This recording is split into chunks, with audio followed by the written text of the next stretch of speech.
So let's start with you, Commissioner Weintraub.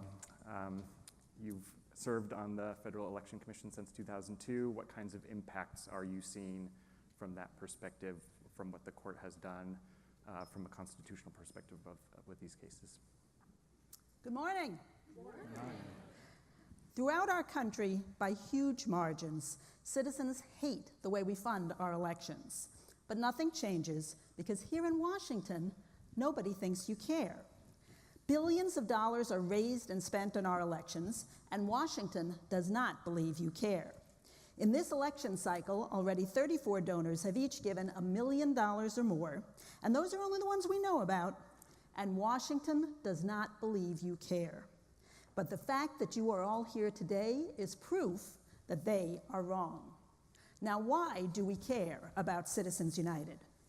The Supreme Court believes that in order to protect free speech, which, by the way, is a supremely important principle, a free speech and a free press, and it's super important that our Constitution does protect those things.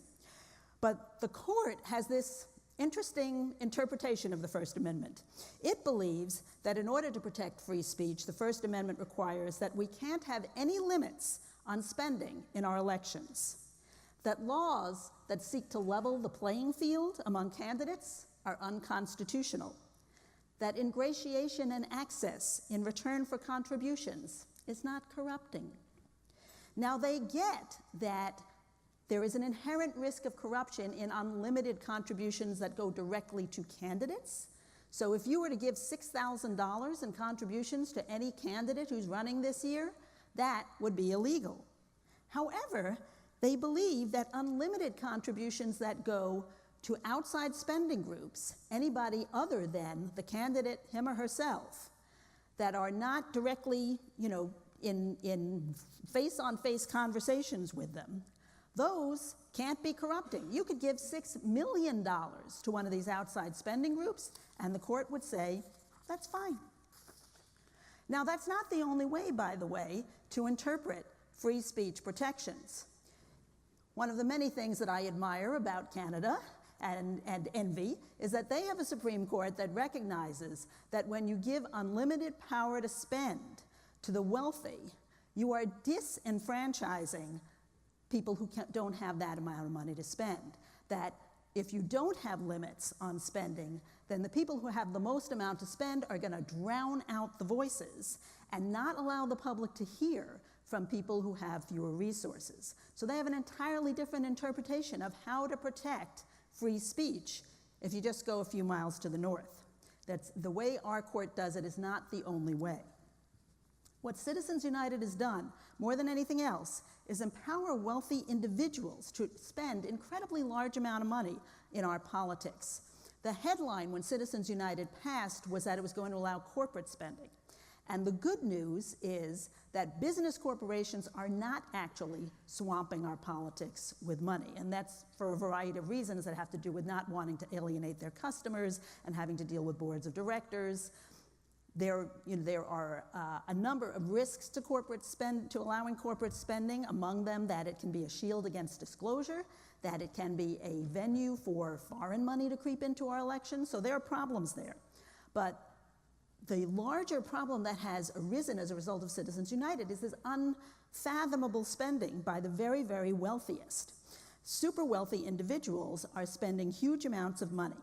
And we're seeing this in two ways: in the amount of outside spending that's going on, and in the growing share of the total amount that's funding the elections that's being given by a very, very, very small section of our population.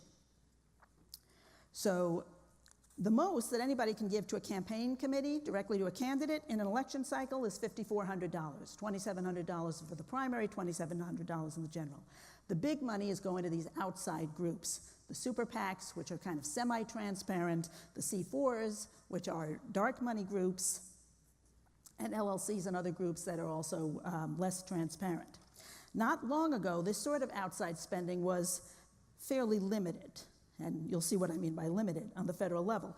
In the 1992 presidential election, $35 million was spent by outside groups, and in the 1994 midterms, it was just $9.5 million. Now I say just because that may sound like a lot of money, but wait. By the time we got around to 2006 and 2008, in the 2006 midterms, we were looking at $70 million in outside spending, and in the 2008 presidential election, it was up to $338 million. Still, sounds like a huge amount of money, but wait, there's more. In the Citizens United decision, they really opened the floodgates in 2010.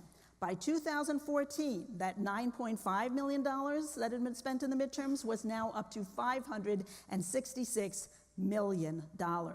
And in 2016, presidential election year, a truly incredible $1.4 billion with a B dollars was spent by outside spending groups.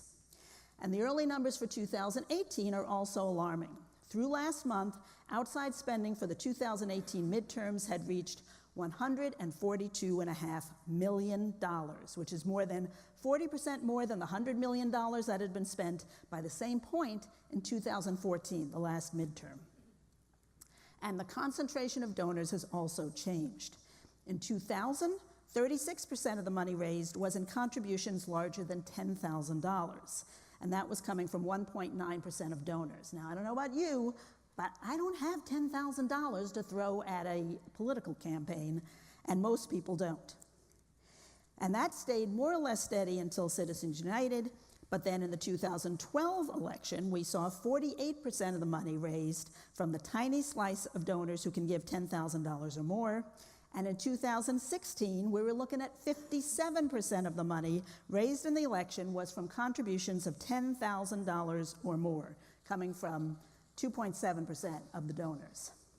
And even worse, a lot of these big money donors that Citizens United unleashed are able to keep their identities secret because they're giving to dark money groups, largely organized under 501c4 of the tax code. In 2006, we had $5 million in dark money spent in the election. 6 years later, 2012, it was up to $300 million. And as of last month, in the 2018 cycle, outside groups were funding 43% of TV ads aired in Senate races, 33% of TV ads aired in the House races, and 2 out of 3 of those ads was purchased by a dark money group, which does not disclose its donors.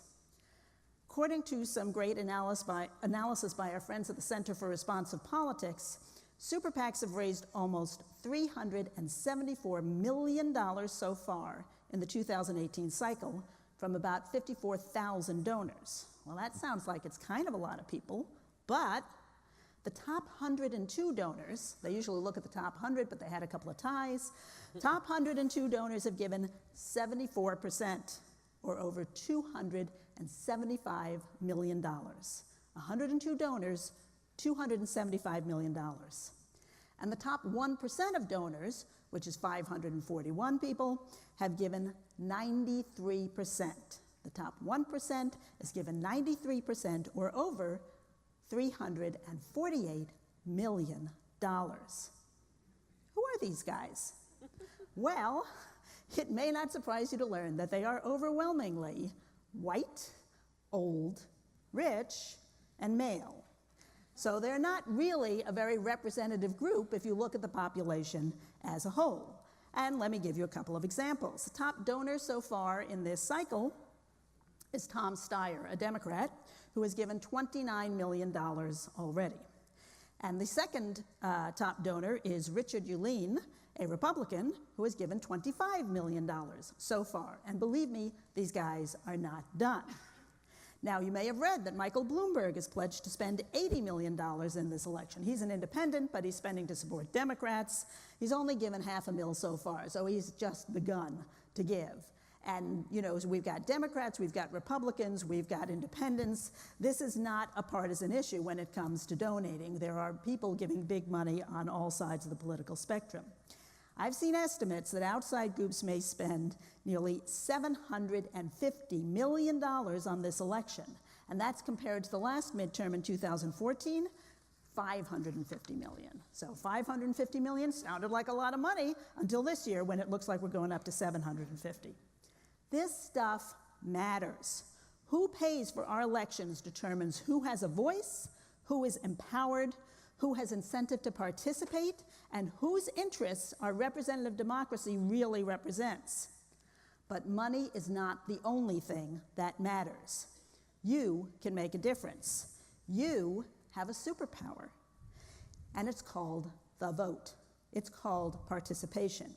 In 2014, we had the lowest voter turnout in 72 years. You had to go back to a time when a whole lot of the voting population was off at war to find a lower participation rate. 36.3% of the eligible voters voted in 2014. This happens every midterm. We usually struggle to get above 40%. That one was particularly low, but people do not turn out in the midterms when every single House seat in the House of Representatives is up, and a third of the Senate, not to mention governors, state legislators. I mean, it's just unfathomable to me that people do not turn out and vote. And if you look at young people, it's even more depressing. 23.1% of 18 to 34-year-olds bother to turn out to vote. Now, if you're a senior citizen, on the other hand, the numbers look a lot more inspiring. Almost 60% of those who are 65 and older turned out to vote. And that, too, affects the kind of policies that get adopted when the grandparents are voting in 3 times the numbers as their grandchildren. Now, you may recall the power of the people if you think about some of the things that happened last year, because politicians are not solely influenced by money. Money is super important, but what they are really afraid of is voters, as people turning out and making their lives uncomfortable sometimes and forcing them to deal with issues that maybe they don't want to deal with. And we saw it last year, when Congress said they were going to repeal Obamacare, and suddenly people got very worried about whether they're going to lose their health care. Politicians fear getting yelled at by 1,000 constituents at every town hall meeting they go to. They fear having hundreds of people show up at their offices every day to ask them tough questions. They don't like having their phone lines and their email inboxes overwhelmed by angry constituents. So you can make a difference, because politicians really worry about a groundswell of voters showing up on election day to run them out of office. What they want to do more than anything else is stay in power, stay in their jobs. And yes, money can turn out voters sometimes. Money can sometimes depress turnout amongst people that the moneyed interests don't want to see vote. But people like you turning out and turning out your friends can turn the difference and can force politicians to consider things that maybe they don't want to talk about, like the influence of money in politics. Now, the Supreme Court considers responsiveness to contributors to be a feature, not a bug in our system. Late last year, a senator acknowledged that the reason a law had to be passed was that his donors demanded it, not his voters, not the American people. That law, the tax law, was written because donors threatened to stop donating unless they got what they wanted. So there's no doubt that money is important, but something more important is still the power of the people to speak up, to show up, and to vote. So if you want the laws to change, you have to persuade politicians that you're going to do that you're going to bring your friends, and they're going to bring their friends. If you want laws on climate change to reflect your views and not those of the fossil fuel industry, you need to speak up, show up, and vote. If you want laws on criminal justice to reflect your views and not the views of the private prison industry, you need to speak up, show up, and vote. And if you want tax laws to reflect the needs of the middle class and not the donor class, you got to speak up, show up, and vote. The Supreme Court may think that money is speech, but we know better. We all have a voice. So you need to call and write your office holders, and it's great that you guys are already organizing for your lobbying day. You need to write op-eds and letters to the editor. You need to show up at town halls, demand action, demand accountability. Yes, we have to worry a lot about money, but they have to worry more about people who speak up, show up, and vote. And that's why it is so inspiring to see you all here today. Thanks.